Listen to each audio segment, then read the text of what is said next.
माता सीता का परित्याग क्यों किया?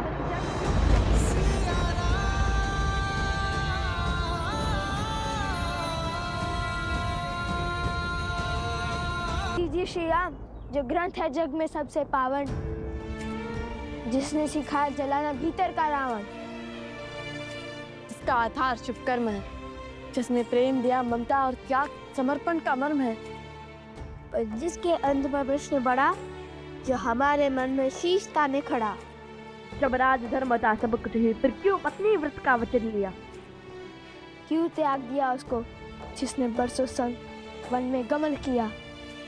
जो राम है जग में पतित पावन, केवल सीता माँ के कारण। जो पतित का सीता को त्यागा, तो क्या उस राम में भी बसा है एक गुण रावण का? कहिए, क्यों छोड़ दिया आपने अपनी पत्नी को? क्या घटा था ऐसा जिसके कारण आपको ये निर्णय लेना पड़ा? ये व्यक्तिगत निर्णय है। तुम्हारे इस प्रश्न का उत्तर देना नहीं देना ये मेरा निर्णय है। उसका निर्णय जिसका फल पूरी स्त्री जाति पर प्रभाव डाल सकता है, वो व्यक्तिगत नहीं होता। आपको उत्तर देना ही होगा।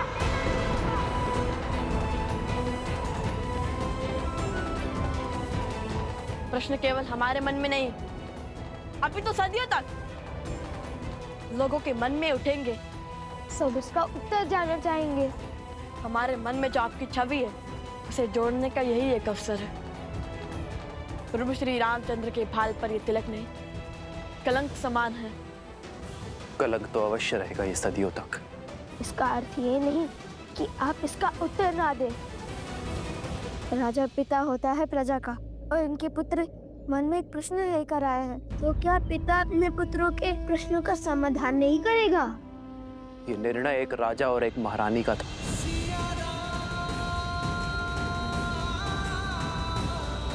हम दोनों का था।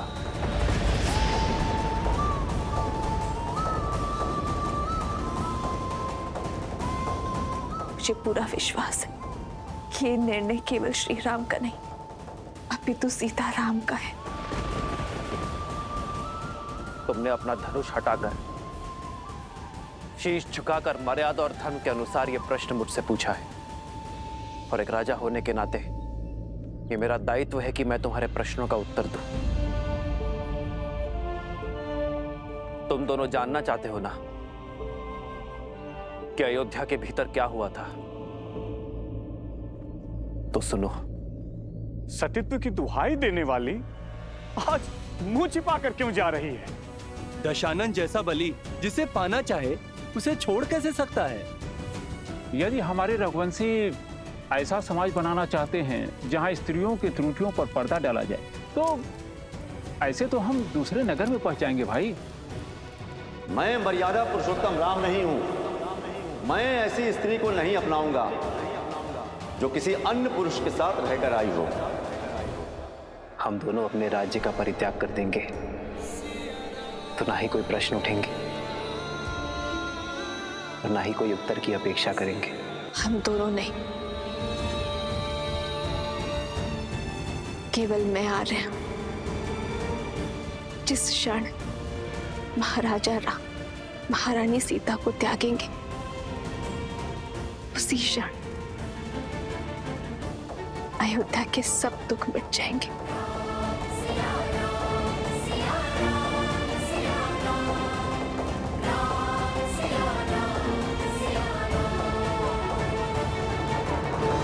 मिल गया तुम्हारे प्रश्नों का उत्तर।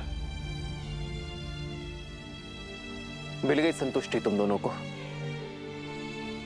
अब तुम मेरे प्रश्नों का उत्तर दोगे। क्यों किया तुम दोनों ने ये सब? क्या संबंध है तुम्हारा देवी सीता के साथ?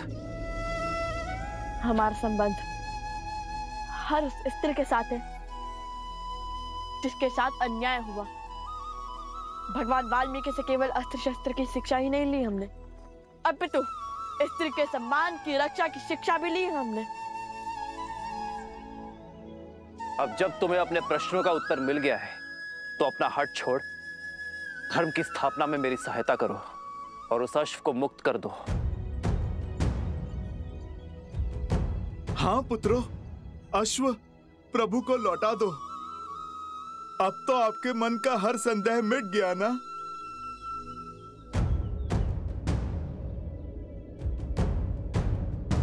अर्थात जिस अयोध्या की प्रजा के लिए यज्ञ हो रहा है, उसी अयोध्या ने माता सीता पर लांछन लगाकर उन्हें आपसे और आपके परिवार से भिन्न कर दिया। आपसे सुख, संपदा और वैभव सब छीन लिया। जिस स्त्री ने बिना एक प्रश्न किए 14 वर्ष आपके साथ वनवास स्वीकारा, जिसने रावण के पास से निकलते ही अग्नि परीक्षा का दंश भोगा, उस पवित्र देवी सीता पर इतना घोर लांछन लगाने वाली प्रजा को आपने दंड तक नहीं दिया। आपने उन्हें शांत करने के लिए माता सीता से भिन्न होना चुना। प्रजा के मुख में पत्नी का हर समर्पण भूल गया।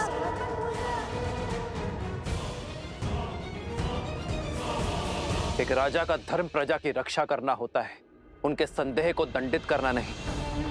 राजा का धर्म उसकी प्रजा को उचित मार्ग पर ले जाना होता है, उन्हें अपराधी बनाना नहीं। स्वीकार लिया कि अद्भुत है चाचा राम और उनका न्याय, किंतु क्या कर्तव्य की डोर केवल अयोध्या के राजा राम से बंधी थी, माता सीता के पति से नहीं? वो वन वन भटकती फिर रही होंगी, आप महलों में रहने वाले, रथों पर चलने वाले। क्या आपको देवी सीता का दुख का आभास नहीं हुआ? लवकुश,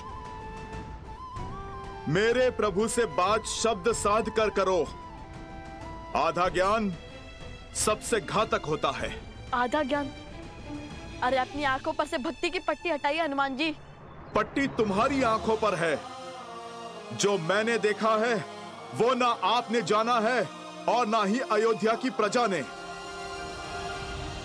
अपना राजा होने का दायित्व निभाते हुए माता सीता के पति होने की भागीदारी से विमुख नहीं हुए हैं मेरे प्रभु श्री राम।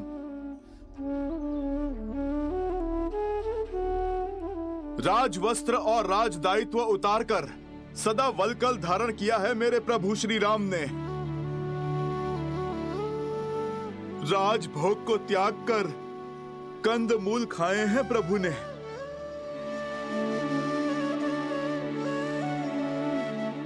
कोमल शैया छोड़कर कृषा पर सोए हैं मेरे प्रभु श्री राम। मेरे प्रभु के लिए तो ये राजवस्त्र कांटों के समान है। उनका सुख तो उसमें है जो वल्कल उन्होंने 14 वर्षों तक माता सीता के साथ पहने हैं। प्रभु का सुख तो माता सीता की स्मृतियों में है। राम सिया राम जय जय राम। क्षमा करिए, हमें प्रभु श्री राम के त्याग की स्थिति का अनुमान नहीं था। किंतु ऐसा नहीं है कि हमारे प्रश्न अनुचित है। हमने आपके प्रभु को 2 कड़वी बातें कही और आपको इतना क्रोध आ गया। सोचिए जब हमें माता सीता के दुख की सूचना मिली होगी तब हमें कितना क्रोध आया होगा। वे वन वन अकेली फिर रही होंगी, अपनों से दूर, अपने श्री राम से भिन्न।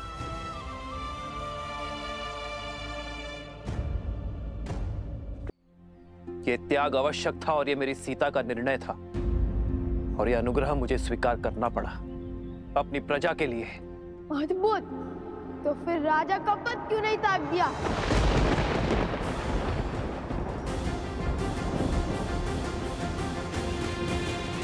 इच्छा यही थी, पर मेरी सीता ने मुझे स्मरण करवाया कि मैं उस कुल का वंशज हूं जहां प्राण देकर भी वचन निभाया जाता है, और मैं अयोध्या के सिंहासन को अपनी निष्ठा का वचन दे चुका था। लवकुश, संसार में प्रकाश तब होता है जब सूर्य की किरण उससे दूर जाती है। वर्षा की बूंदें जब मेघ को त्यागती हैं, तभी धरा की प्यास बुझती है। मैं उस वंश से हूं जहां महाराजा हरिश्चंद्र ने अपनी प्रजा और अपने वचन के लिए अपनी पत्नी और पुत्र तक को चांडाल को बेच दिया था। रघुकुल की रीत निभाई किंतु आधी महाराज। मौन, मौन।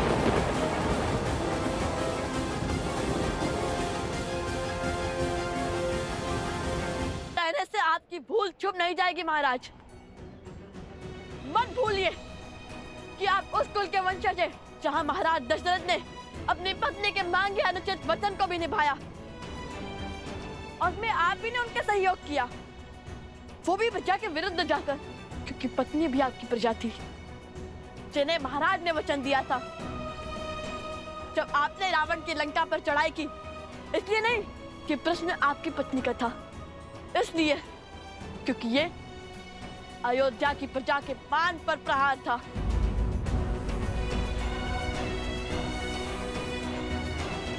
ठीक कहा आपने, सूर्य को किरण से अलग होना पड़ता है प्रकाश के लिए, तो चलता है किंतु उसके अंदर छाव नहीं होती।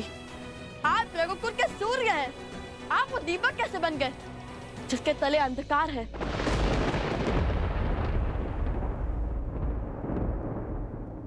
मेरी सीता का त्याग जिसने ना जाना, उसने राम को संपूर्ण जाना ही नहीं।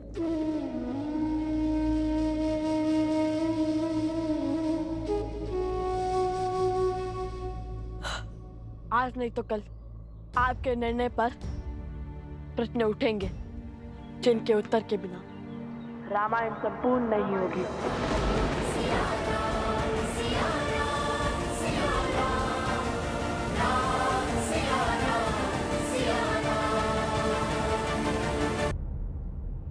आज नहीं तो कल आपके निर्णय पर प्रश्न उठेंगे जिनके उत्तर के बिना रामायण संपूर्ण नहीं होगी।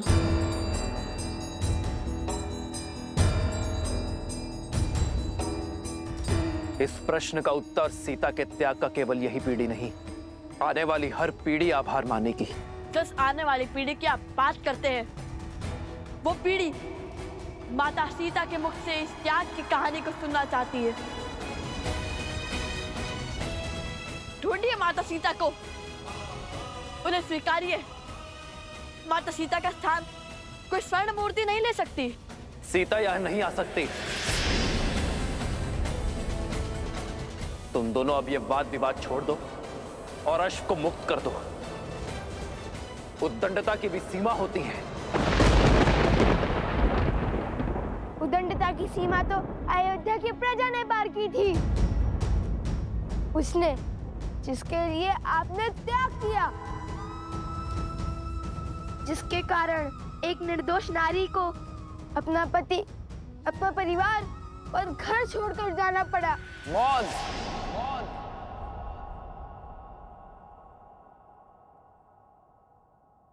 अश्व दो, अश्व दो, या फिर युद्ध के लिए सज्ज हो जाओ।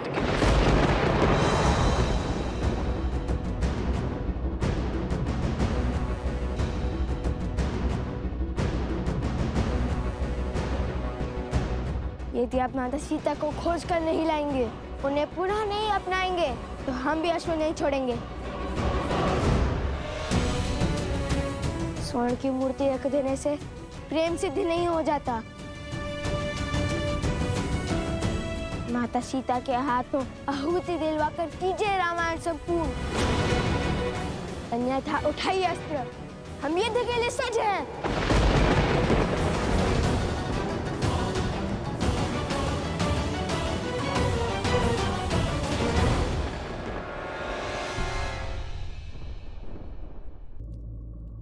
लवकुश अब तक नहीं आए। ऐसा क्या खोज रहे हैं रामायण में? सोम, तुम भोजन करो, मैं उन्हें लेकर आती हूँ। नहीं माता, आप। मैं शीघ्र ही लौट आऊंगी।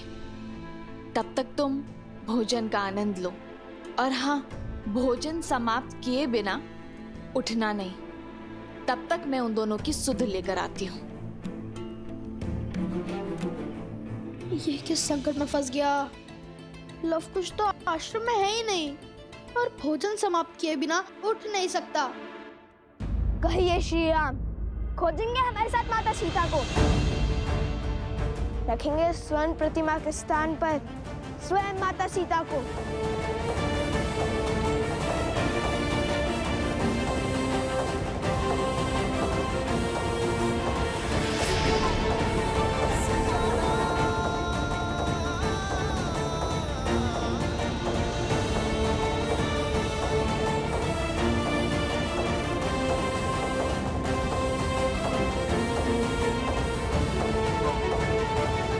मैं तुम दोनों को क्षमा कर सकता हूं, बिना युद्ध के इस अश्व को लेकर जा सकता हूं, किंतु जो शस्त्रहीन और दुर्बल पर वार करते हैं वो क्षमा के नहीं, मेरे दंड के भागी होते हैं।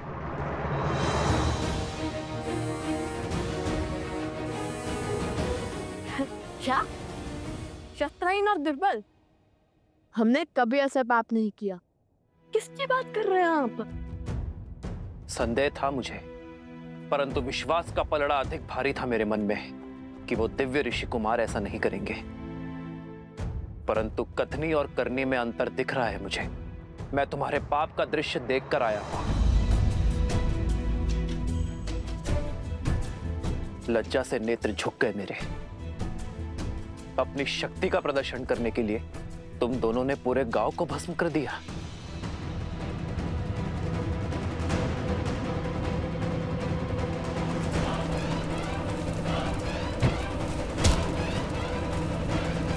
असंभव, हमने ऐसा कुछ नहीं किया।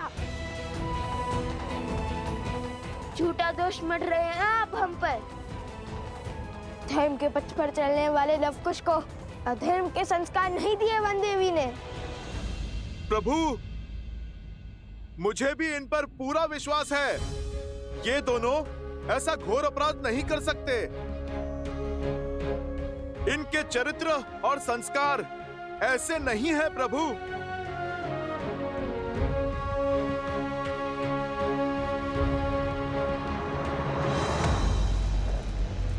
अच्छा हुआ भैया, हमने उस गांव पर अपनी माया का खेल नहीं खेला।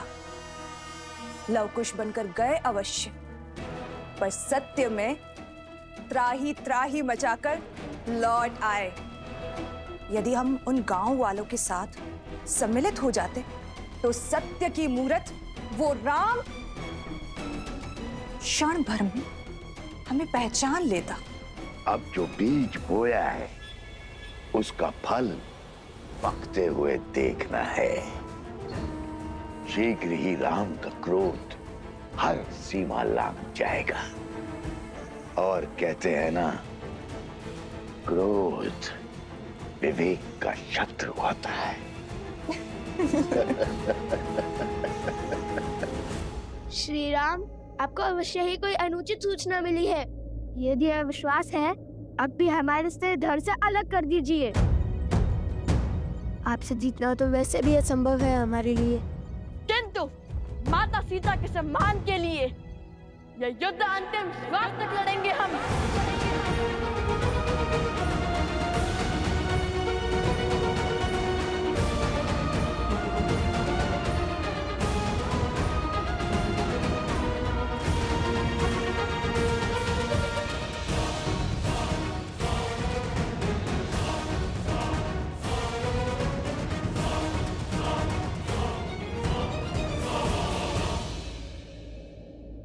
युद्ध आरंभ होने से पूर्व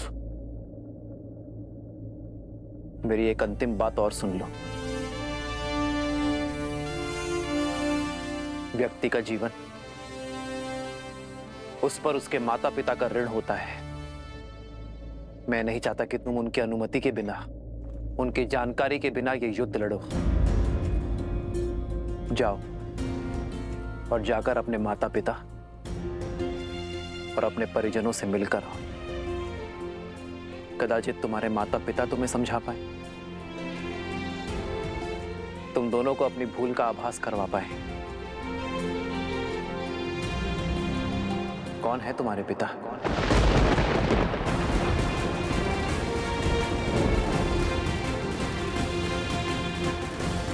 लवकुश मेरे ही पुत्र हैं, श्री राम के तने हैं, रघुकुल के वंशज हैं।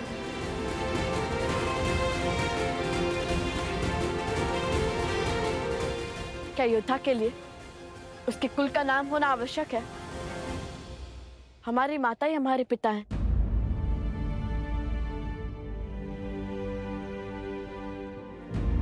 उन्होंने कभी हमें पिता की कमी आभास होने नहीं दी।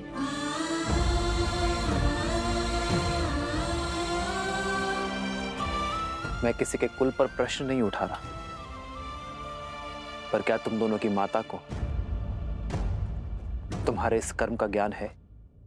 नहीं। तो जाओ और अपनी माता को इस निर्णय से अवगत कराओ। हो सकता है कि इस सत्य जानकर वो तुम दोनों को ये अनर्थ करने से रोक दे।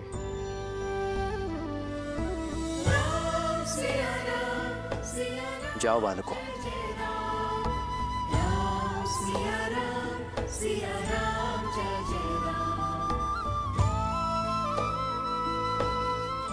हनुमान जी, हमारे अश्व की रक्षा का दायित्व आपका है, वचनबद्ध हैं आप। राम सिया राम जय जय राम। राम सिया राम जय जय राम। हे महादेव, कोई चमत्कार दिखाइए, सीता माता को सत्य से अवगत करवाइए। जितना मैंने लवकुश को जाना है वो पीछे हटने वाले नहीं हैं।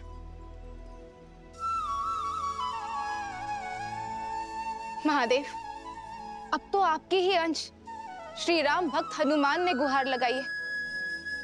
आप तो नियति का खेल बदल सकते हैं ना। सीता को सत्य का ज्ञात कराइए, अन्यथा एक पिता अपने पुत्रों के अंत का कारण बन जाएगा।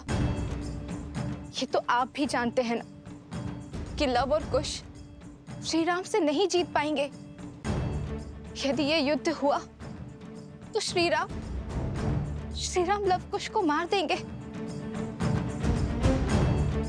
महादेव, आप मौन क्यों हैं? कुछ कीजिए महादेव।